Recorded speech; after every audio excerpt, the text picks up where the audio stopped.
Tenemos el gusto de recibir hoy en nuestro momento literario al señor Antonio Tello. Él es escritor, poeta, ensayista. Y quiero mencionarles que también ha sido reconocido con el mérito artístico de la provincia de Córdoba por el conjunto de sus obras. Algunas de ellas van a cumplir este año aniversario.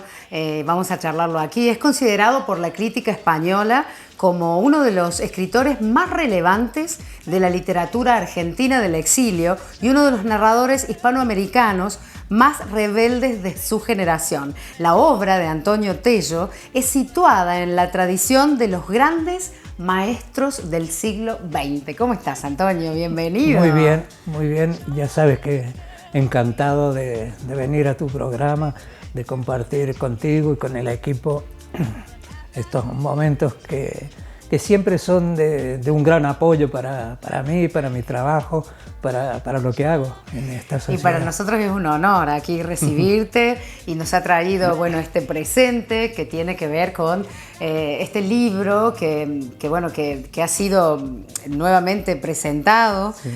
Vamos a hablar sobre tu trayectoria, por supuesto, y sobre el aniversario de algunos libros, como yo dije, pero también vamos a hablar sobre la cultura. ¿De qué hablamos cuando hablamos de cultura? Bueno, es un tema bastante complejo, sobre todo porque hay mucha confusión acerca de la cultura. Recuerdo que en el programa anterior me preguntaste por qué había venido a este país, por qué había regresado. Y bueno, yo tiré, como se dice vulgarmente, pelotas afuera.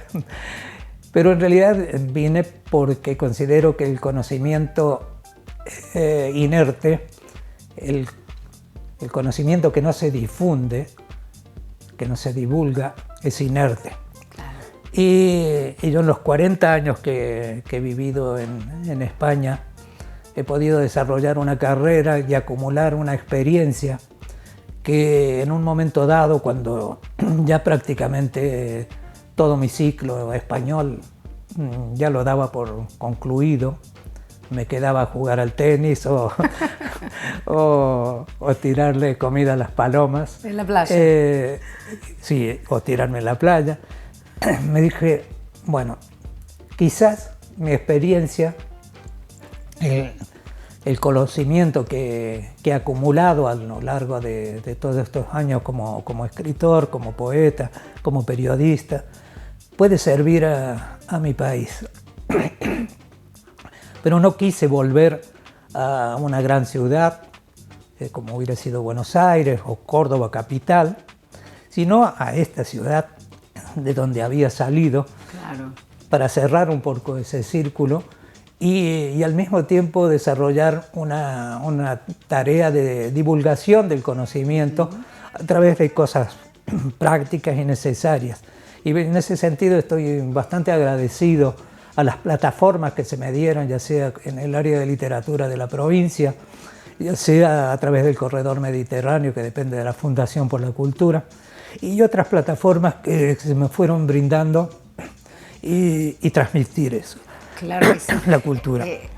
Ahora bien, me preguntas de qué hablamos cuando hablamos de la cultura, ¿no? Claro. Porque cuando presentamos esto de la escritura, yo he dicho que también sos ensayista y demás, Sí. bueno, nos preguntamos esto, Sí. ¿qué es la cultura? La cultura es algo, fundamentalmente, es una complejidad de acciones que determinan los comportamientos, la historia de los pueblos. Ahora bien, hay una gran confusión ahora con respecto a las culturas y esa confusión incide en las políticas culturales que se desarrollan desde el Estado o desde los gobiernos. Claro.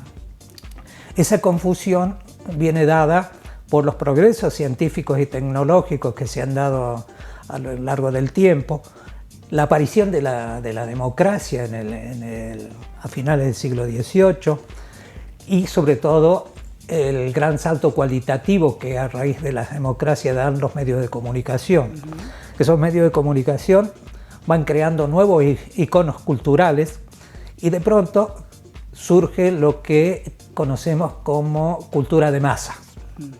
Entonces la cultura de masa se confunde habitualmente con la cultura popular. Y son distintas, porque la cultura de masa, cuando surge, provoca la reacción de las élites y empiezan a hablar de la alta cultura, mientras para los demás queda la cultura popular. Sin embargo, lo que las unifica es las industrias culturales, o las industrias del consumo, o las industrias del entretenimiento. Entonces, ¿en qué se debate la cuestión? En la tensión que existe en las culturas de masa entre la autenticidad y la comercialidad. Entonces, esa confusión nos distorsiona y hace que, por ejemplo, ahora consideremos a un escritor al que más libros vende. Claro, que no pasa por cuando ahí. en realidad puede ser un gran escritor. Stephen King es un caso, por ejemplo. Sí, pero hay otros que están promocionados por empresas que lo han colocado en ese y desaparece lugar. ¿Por qué? Porque el producto Son que momentáneos. genera es un producto mercantil de usar y tirar, como un pañuelo, ¿no? Yo siempre digo que lo interesante, en esta vida, haga uno lo que haga, es permanecer. Exactamente, ¿no? Cuando las sí. cosas son como pasajeras, como efímeras, bueno, de ahí, ¿no? Surge esto que vos mencionás. Claro. Esto más del momento.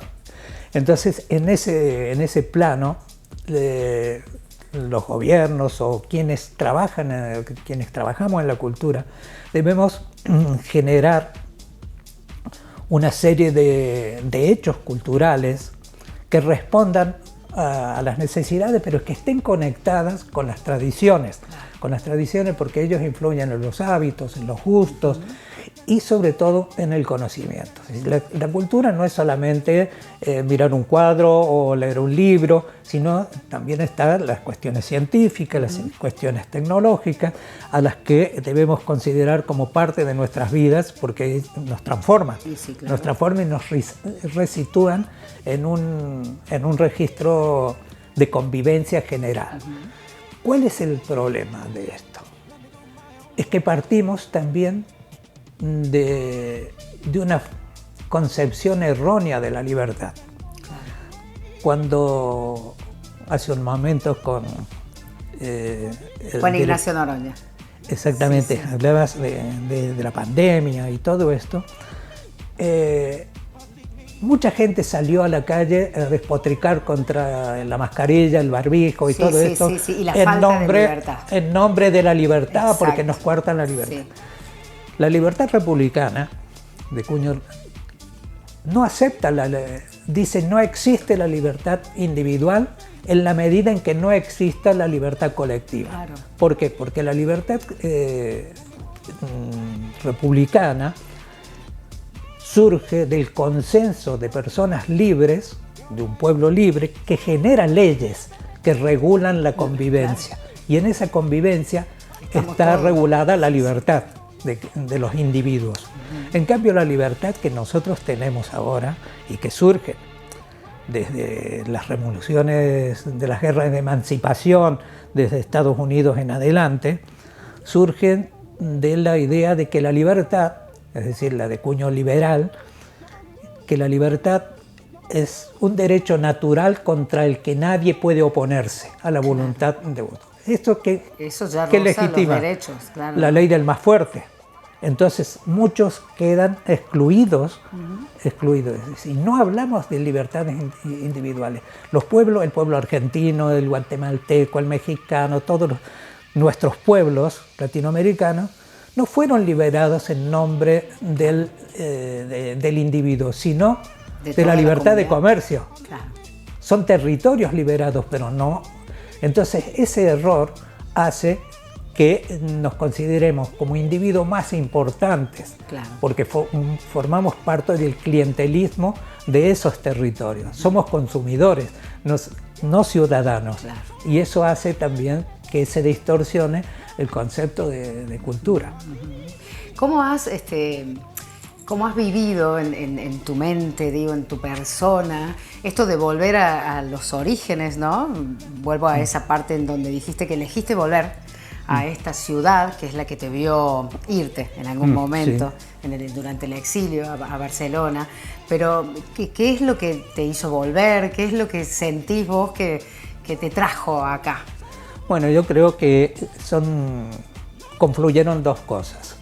Una, por ese extraño y misterioso deseo de cuando uno llega a cierta edad, de volver a su terruño. Es decir, yo considero Río Cuarto mi terruño, aunque no nací aquí, viví entre los 12 y los 30, no sé si tenía 30 años. Vamos a considerar que llegué a los 30. Entonces lo considero porque en esa etapa uno vive toda su formación, claro, y toma sus decisiones que serán válidas para el resto de su vida, como la vocación. Bien, eso por un lado, que era, por eso utilizaba en aquella ocasión la metáfora del salmón, el salmón que nace en la fuente de los ríos, se desarrolla en el mar y cuando ya se siente mayor vuelve contra la corriente. Contra la corriente sí, y desova allá arriba. Bueno, yo he venido a desovar, soy el salmón que está desovando todo lo que aprendió en otros lugares y lo comparto con mi gente. Lo comparto porque considero que compartir es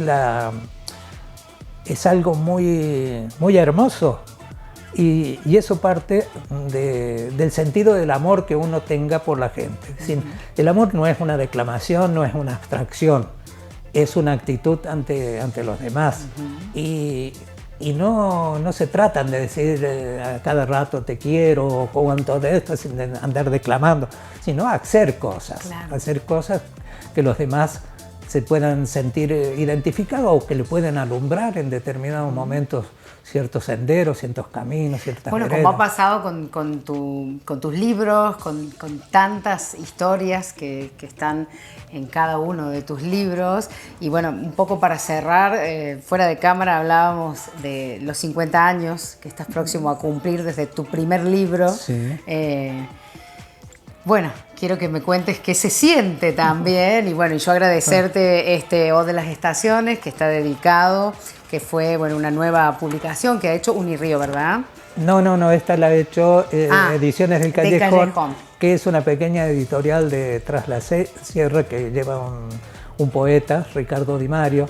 Es un tipo genial que además ha creado allí desde Los Hornillos una pequeña editorial que cada día tiene mayor prestigio.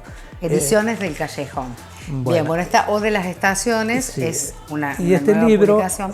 Y este libro lo que tiene que es un libro donde yo desarrollo mis teorías acerca del amor. Aquí no se utiliza la palabra amor, no hay nada, es toda una metáfora en la que se trata de la naturaleza del amor. Y yo, porque considero que el amor más genuino, más puro, todo esto solamente se da en la intimidad. Cuando lo socializas, ya se rompe porque intervienen otros elementos y está sujeto, el amor es muy vulnerable, entonces toda la violencia del mundo, próxima o no próxima, lo va atravesando. Y este libro trata de eso, es una metáfora donde los amantes son las criaturas del bosque y entonces se van desarrollando. Y con respecto a los 50 años del día en que el pueblo reventó de angustia, es un libro que surgió a partir del momento, allá a finales de los 60, cuando yo me dije que todo lo que estaba escribiendo hasta ese momento no servía para nada, no tenía ninguna estatura literaria, y entonces lo quemé todo, absolutamente con toda la narrativa que había escrito hasta ese momento, y en los años 80 hice lo mismo con la poesía escrita antes de los 80, porque no tenía hay que ser autocrítico y no castigar al lector con cosas que uno no considera válidas o que son infantiles. Y entonces el día en que el pueblo reventó de angustia, allí fundo mi universo literario. Y no hay nada, ni siquiera esto, ni nada de lo que yo haya escrito que ya no esté anunciado en el día en que el pueblo reventó de angustia, que es una serie de cuentos concatenados allí. Y bueno, me alegra mucho que todavía se puedan festejar los 50 años. Claro que sí, a nosotros nos y alegra. estaríamos presentes. Sí, por Espero supuesto. que sí. Nos alegran siempre tus proyectos. Hay cosas nuevas que se vienen. Muy pronto nos vamos a volver a encontrar para que puedas contarnos más. Es inagotable todo lo que haces siempre por la cultura, trayéndola de nuevo a colación. Y hay un elemento importante ahora que quiero comentar, que es que no se le está dando la verdadera relevancia a un hecho importante de la ciudad, que es Río Cuarto, no olvidemos, es capital alterna de la provincia y de la nación.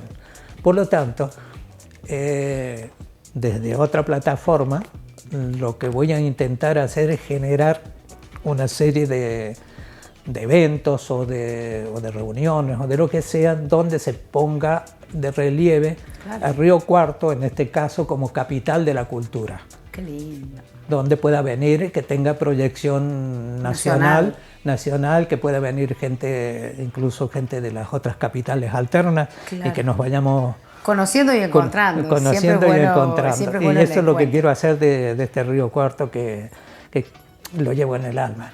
Qué hermoso, siempre es un gusto encontrarte, Antonio. Gracias. Un agradecimiento especial por toda tu dedicación hacia la gente, porque lo sentimos, nos llega y bueno, y es inagotable. Así es que muchas gracias. No, gracias a ti. En nombre gracias de toda la ciudad, por supuesto.